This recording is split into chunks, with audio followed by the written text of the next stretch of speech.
আসসালামু আলাইকুম। আজকে আমরা কোয়েল পাখি নিয়ে ভিডিও নিয়ে এসেছি আপনাদের সামনে। তো কোয়েল পাখি, আমার কিছু কোয়েল পাখি আছে। কোয়েল পাখিগুলো ডিম দেয় প্রতিদিন। এগুলা আমি ছোট্ট একটা ছেলের কাছ থেকে এগুলা কিনছিলাম। 10টা কোয়েল পাখি ছিল। তো একবার ভাবছিলাম এগুলা রাখবো না, ফলে 2টা বিক্রি করে দিছি। এর কিছুদিন পরে একটা পাখি মারা গেছে, হয়তো ঠান্ডা লাগছিল অনেক নাকি। কিন্তু পরবর্তীতে আবার আমরা পাখিগুলা রাখছি। এটা প্রতিদিন ডিম দেয় এবং ডিমগুলা খুবই সুস্বাদু। কিন্তু সমস্যা হলো কোয়েল পাখির যে বিষ্ঠা, বুঝছেন, এই বিষ্ঠাগুলার প্রচুর পরিমাণে গন্ধ, এবং এরা মোটামুটি ভালোই খাবার খায়। খাবার খাওয়ারও কথা, কারণ কোয়েল পাখিগুলো দেখা গেল যে যদি খাবার না খায় তাহলে ও যে ডিমটা দেয়, আনুপাতিক হারে ডিমটার সাইজ কিন্তু অনেক বড়। একটা মুরগি কত বড়, কিন্তু খুব ছোট ডিম দেয় কিন্তু মুরগিতে। সেই অনুপাতে কোয়েল পাখি ছোট হলেও কিন্তু ভালোই মোটামুটি একটু বড় ডিম দেয়। এই মূলত আমাদের সমস্যা হলো এই যে বিষ্ঠাটা পরিষ্কার করা। কোয়েল পাখির যে বাথরুম করে এটাতে খুবই গন্ধ এবং একটু দুর্গন্ধ ছড়ায়। তো এইটা একটু সমস্যা। এছাড়া আপনি চাইলে আপনার বাসা বাড়িতেও কোয়েল পাখি পালন করতে পারেন। এটা ভালো। আপনি যদি ওই যে নর মাদি বা যাই বলে পুরুষ মহিলা, এটা দেখা যদি আপনি এই কোয়েল পাখিগুলো কিনতে পারেন, ও কিন্তু একটা না বোধহয় 1 বছরের মতো ডিম দেয়। আমার এই অল্প কটা পাখি কিন্তু মানে 24 ঘন্টায় ও ডিম দিবেই। ও সকালে দিক, বিকেলে দিক, অথবা রাতে দিক, 24 ঘন্টায় ও ঘুরে ফিরে একবার ডিম দেবে। আর মূলত কথা হলো এইটা ডিম দেওয়ার পাশাপাশি আপনাকে কি করতে হবে, এটার পুষ্টির দিকে খেয়াল রাখতে হবে। আমি মাঝে মধ্যে ওরে ক্যালসিয়ামের জন্য ডিসিপি পাউডার এটা দেই, তারপর ভিটামিন দিতে হয়, তারপর ওর জন্য ইসেল, ডিমের জন্য যেটা ইসেল খাওয়াতে হবে। তো ছোট্ট পাখি তো, আপনি যদি শুধু পালন করেন কিন্তু ডিম কিছুদিন দেওয়ার পরে ডিম বন্ধ করবে বা ও অসুস্থ হয়ে পড়বে। কারণ ওরে পর্যাপ্ত পরিমাণে যে এটা ওর দরকার মেডিসিন, এটা যদি আপনি না দেন তখন দেখা যাবে যে ও অসুস্থ হয়ে পড়ছে। তখন আপনি সমস্যায় পড়বেন বা ও হয়তো মারাও যাইতে পারে।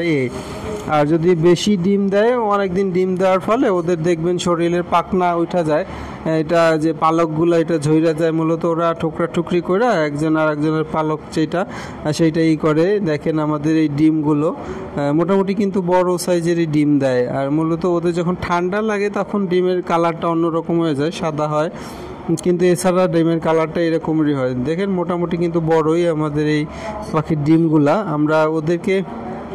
আমরাও কিছু ব্রয়লারের খাবার, ওদের এই খাবারের সাথে ওর যে খাবারটা ভুট্টার গুঁড়া দিয়ে আমি খাবারটা তৈরি করি। এরপর ওই খাবারটার সাথে আমি কিছু ব্রয়লারের খাবার ছিল, আমাদের কিছু ব্রয়লার মুরগি ছিল, তো এইগুলা বিক্রি করে দেওয়ার পরে যে খাবারটা ছিল, তো ওই কিছু খাবার আমি ওই ফিডের সাথে মিক্স করে দিই, এতে খায়। অবশ্য অনেক সময় দেখা যায় যে সিটে ফালাই দিতেছে, আবার মাঝে মাঝে খায়। তো এই জন্য আমি ওই যে ব্রয়লারের খাবার, এগুলা কিছু খাবার আমি এই সাথে অ্যাড করে দিই ওদের খাওয়ার জন্য।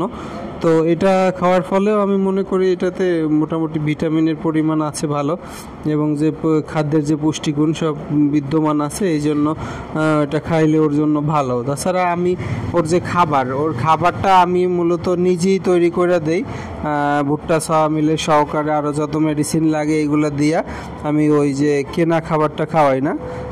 আমরা শুধু ওই ভুট্টা সয়াবিনের সাথে আরও যে মেডিসিন দরকার এইগুলা মিক্স করে হাতে, তারপর ওরা খাবারটা দেই। ওরা কিন্তু খুবই খাবারটাকে মানে ছিটায়, যেটা বলে খাবারটাকে ছিটায়, তারপর পা দিয়া খাবারটা নষ্ট করার জন্য খুবই চেষ্টা করে। এই জন্য মানে খাবারের যে পটগুলা, এটা এই টাইপের পট আপনি যদি খাবারের জন্য ইউজ করেন তাহলে সেটা ভালো। এটা ইউজ করলে কি হবে, ও আর ওইখান থেকে ওই খাবারগুলা ফেলতে পারবে না। প্লাস আপনি এখানে এইটা রাবার দিয়ে দিতে হয়। হ্যাঁ, পটের সাথে আমি রাবার অ্যাড করে দিছি যাতে ও না পারে, ওটা ছুটাইতে না পারে। আমার পাখিগুলো দেখতে পাচ্ছেন মোটামুটি সুস্থ আছে। পাখিগুলা বাইরেই থাকে, দোকানের বাইরে থাকে, এবং ওরা মোটামুটি আমাকে প্রতিদিনই আমি 7টা করে ডিম পাই। হয়তো বা সকালে দেয়, বা কোনোটায় দুপুরে, কোনোটায় বিকালে, রাত্রে, এক টাইমে কিন্তু ডিম দেয়। তো মাশাআল্লাহ আমরা কোয়েল পাখিগুলো ভালো আছে এবং এগুলোর যত্ন করি। এখন পাখিকে আমরা হলো ইসেল দেবো, এটা হলো আমাদের ইসেল। ইসেলের পরিমাণটা আমি জানি না কতটুকু কি কম বেশি হলো কি না। আমি প্রতিদিন এই পরিমাণ ইসেল দেই পানিতে গলাইয়া। আর এর সাথে আমি ডিসিপি পাউডার আছে আমাদের একটা, ডিসিপি পাউডারটাও আমি ওদেরকে দেই, ওদের ক্যালসিয়ামের ঘাটতি পূরণ হয়। ক্যালসিয়াম ওরা অল্প কাটা পাখি তো, এই জন্য আমি আর ক্যালসিয়াম কিনে আনি না বাজার থেকে। আপনারা যদি বেশি পালন করেন সেক্ষেত্রে আপনারা কিন্তু ক্যালসিয়াম কিনে দিতে পারেন, তাইলে আর ডিসিপি পাউডার দেওয়ার দরকার নাই। আপনার ক্যালসিয়াম পাউডার ডাইরেক্ট যেটা লিকুইড পাওয়া যায় বাজারে ওইটাও দিতে পারেন। আমি এই ক্যালসিয়াম দিলে এতেই দেখছি ওরা সুস্থ থাকে। ক্যালসিয়াম দেই, ইসেল দেই, ব্যাস এটা খাওয়ার ফলে ওরা সুস্থ থাকে। তো আপনি চাইলে এইভাবে পাখির যত্ন নিতে পারেন। মূলত এই কোয়েল পাখি ভালোই ডিম দেয়। সমস্যা হলো আপনাকে পুরুষ মহিলা মানে যাচাই করে বুঝা কিনতে হবে। বাজার থেকে যদি কিনেন একটা পাখি 70-80 টাকায় কিনেন, কিন্তু অথচ এটা পুরুষ হয়, তখন কিন্তু আপনার এটা লস। তো সেক্ষেত্রে আপনি পুরুষ মহিলা এটা ভালোভাবে যদি আপনি যাচাই করে কিনতে পারেন সেক্ষেত্রে আপনার জন্য ভালো হবে। ও প্রতিনিয়ত ডিম দেবে, আপনি যদি ওর একটু যত্ন করেন তাহলে ওর প্রতিনিয়ত ডিম দেবে। আর এইটাই ছিল আজকে আমাদের ভিডিও, এইটাই ভিডিও আমাদের। আপনারা আমাদের সাথে থাকুন, প্রতিনিয়ত নিত্য নতুন ভিডিও নিয়ে আসবো আমরা। আপনারা জানেন আমাদের চ্যানেল, আমাদের এখানে মুরগি, মাছ, গরু, ছাগলের সব রকম মেডিসিন পাওয়া যায়। ধন্যবাদ, ভালো থাকবেন, আল্লাহ।